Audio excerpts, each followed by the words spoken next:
الذوالفقار نامی تنظیم آخر کیا تھی؟ طیارہ ہائی جیکنگ اور مرتضی کا کردار اور بہن بھائی میں شدید اختلافات کی وجہ۔ 20 ستمبر 1996 کو آخر کیا ہوا؟ 70 کلفٹن پر پولیس مقابلہ ہوا تو پہلی گولی کس نے چلائی؟ پولیس سے جھڑپ کی وجہ سندھ پولیس آفیسر شعیب سڈل کیا بتاتے ہیں اور مرتضی کے بعد کیا ہوا؟ مرتضی کے حلق میں تالو کا خون گرتا رہا لیکن گردن پر ایک ٹانکا لگ جاتا تو کیا زندگی بچانا ممکن تھی؟ اور ایم کیو ایم کے خلاف آپریشن کے کردار انسپکٹر ذیشان کاظمی تعلق کیسے اور کیوں جوڑا جاتا ہے؟ یہ تحریر برطانوی نشریاتی ادارے کی اردو سروس سے لی گئی ہے۔ 1981 جس وقت ذوالفقار علی بھٹو کو پھانسی دی گئی، اس وقت ان کے بڑے بیٹے میر مرتضی بھٹو اور چھوٹے بھائی شاہ نواز بھٹو لندن کے ایک فلیٹ میں رہائش پذیر تھے۔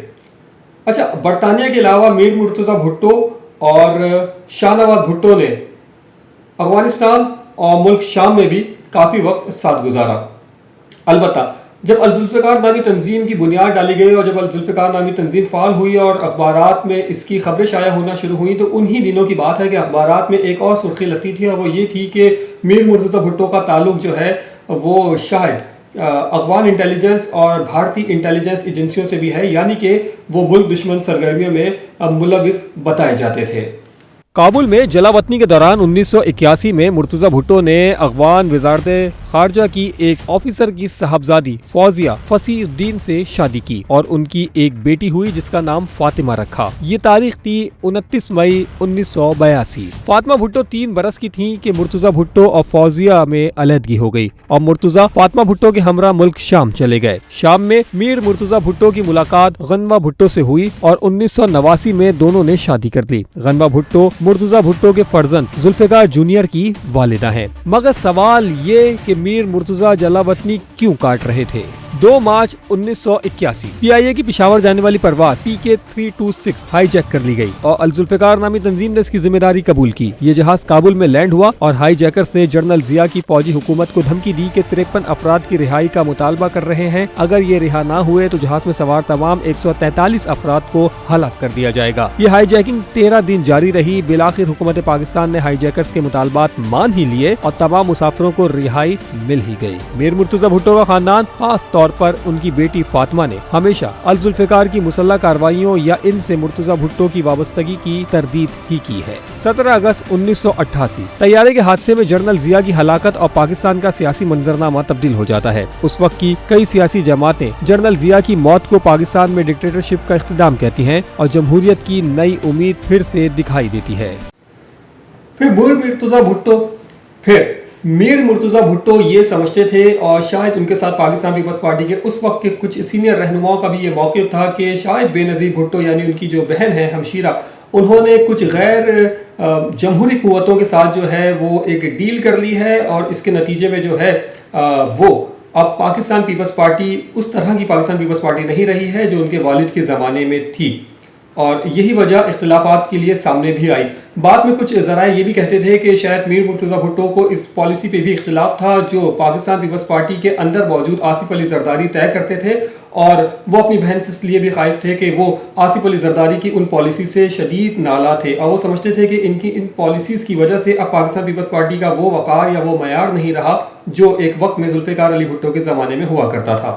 اب میر مرتضی بھٹو کا روب اور دبا کچھ اس طرح سے ہو گیا تھا کہ ان کے لیے کہیں پہ بھی موومنٹ کرنا یا سڑک پہ نکل کے اپنے کچھ افراد کے ساتھ جو ان کے کارکنان تھے لیکن وہ مسلح ہوتے تھے، شہر میں گھومنا، کراچی میں گھومنا یا سندھ کے دیگر اضلاع میں گھومنا کوئی بڑی بات نہیں تھی۔ اور ایک وقت ایسا بھی آیا کہ انہوں نے فیصلہ کیا کہ وہ کراچی سے اپنے والد کی قبر یعنی کہ گڑھی خدا بخش کا سفر کریں گے اور انہی افراد کے ساتھ سفر کریں گے۔ تو پاکستان پیپلز پارٹی کی اس وقت کی حکومت نے یہ سمجھا کہ ان کا یہ سفر جو ہے وہ پاکستان پیپلز پارٹی کے لیے کوئی الارم صورتحال بن سکتا ہے اور حکومت کے لیے اچھا نہیں ہے، تو انہیں روکنے کی کوشش بھی کی گئی۔ اس وقت کے پولیس اہلکار، اس وقت کے اخبارات میں اگر آپ ریسرچ کریں تو یہ بتاتے ہیں کہ صورتحال یہ بن گئی کہ کراچی سے لے کے لاڑکانہ تک انہیں مختلف جگہوں پر مختلف ڈسٹرکٹ کی جو پولیس افسران تھے انہوں نے روکنے کی کوشش کی، لیکن ہر جگہ پر پولیس والوں کو اپنی عزت بچانا جو ہے وہ مشکل پڑ گیا क्योंकि मीर मुर्तज़ा भुट्टो ने किसी की भी नहीं सुनी और वो अपना सफ़र तय करते रहे।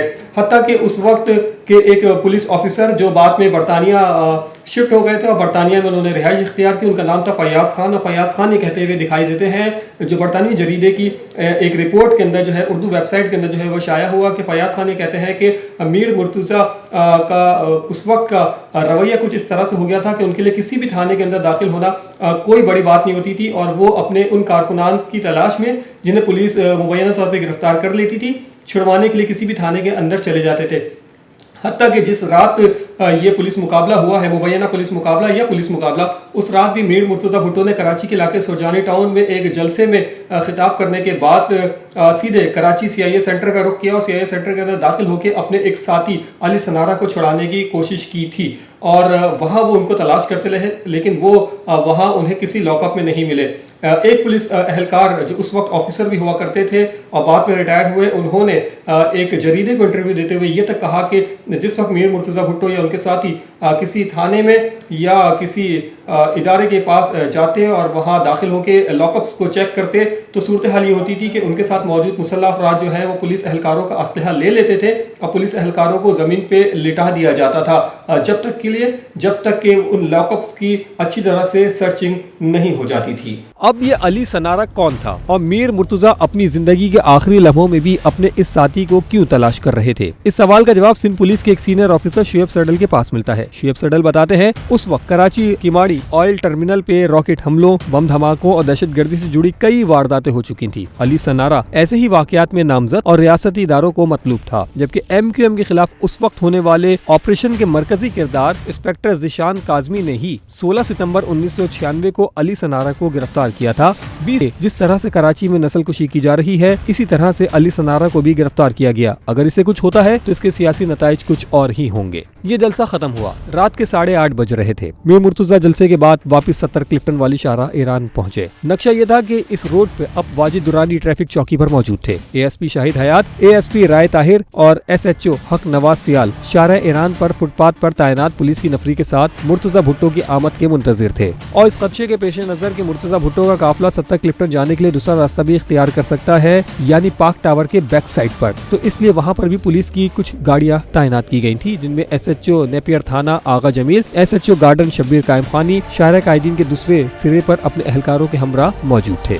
कुछ ही देर के बाद कम से कम 4 गाड़ियों पर मुश्तमिल मीर मुर्तज़ा भुट्टो का काफिला अपने रिवायती रास्ते पर 2 तलवार से होता हुआ सड़क के अंदर आया और 70 क्लिफ्टन के सामने पहुंच गया। पुलिस के मुताबिक सिर्फ लाइसेंस चेक करने थे, इसलिए प्लान के मुताबिक पहली गाड़ी जिसमें मीर मुर्तज़ा थे या हो सकते थे, उसे घर के अंदर जाने की इजाज़त दे दी गई और बाकी 3 गाड़ियों को पीछे रोक लिया गया। लेकिन जो दूसरी गाड़ी मीर मुर्तज़ा के करीबी साथी आशिक जतोई की थी, घुसी और कुछ ही फासले पे खड़े ASP शाहिद हयात की टांग में भी लगी। दोनों अफसरान को गोली लगते और जख्मी होते देख के पुलिस एहलकार पूरी शिद्दत से गोलियां बरसाने लगे और मुर्तज़ा भुट्टो के मुहाफ़िज़ीन भी।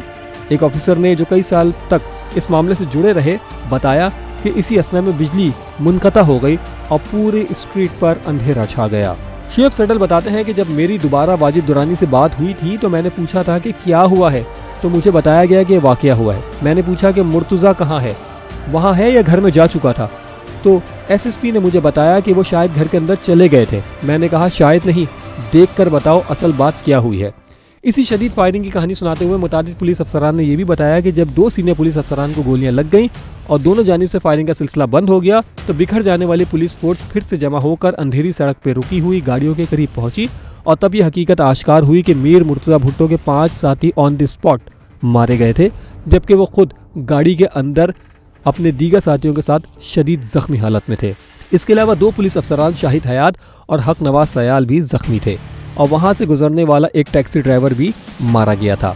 राय ताहिर ने मीर मुर्तज़ा भुट्टो की गाड़ी का दरवाज़ा खोला और जख्मी मगर हैरत ज़दा मीर मुर्तज़ा को बाहर निकाला।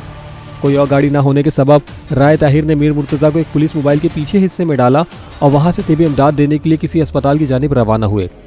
अब DIG शुएब सडल ने बताया, सिर्फ चंद फीट दूर ही सड़क के दूसरी तरफ ही मिड ईस्ट अस्पताल था और पुलिस अफसरान ने फैसला किया कि मुर्तज़ा भुट्टो को फौरी तौर पर इमदाद के लिए यहीं ले जाएं।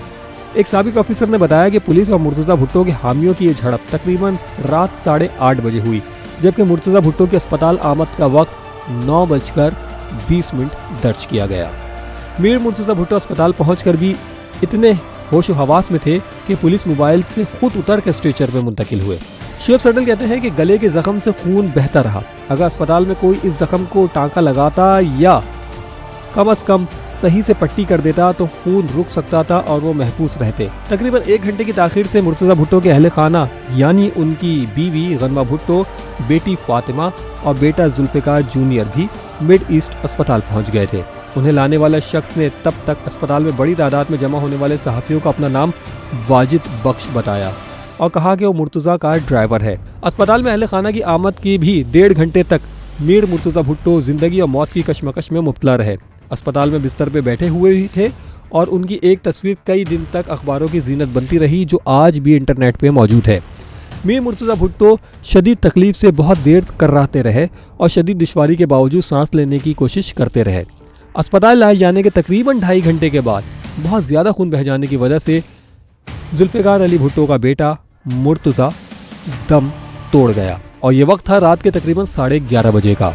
और पाकिस्तानी सियासत में सबसे ज़्यादा मशहूर और मकबूल समझे जाने वाले भुट्टो ख़ानदान के इस नामवर सपूत ने ज़िंदगी की आखिरी सांसें लेने की कोशिश के दौरान इस अस्पताल में दम तोड़ गया। ये शायद पाकिस्तान की तारीख का वो वाहिद केस है जिसकी 3 FIR दर्ज हुई। पुलिस की मुद्दत यानी सरकारी मुद्दत में दर्ज हुई।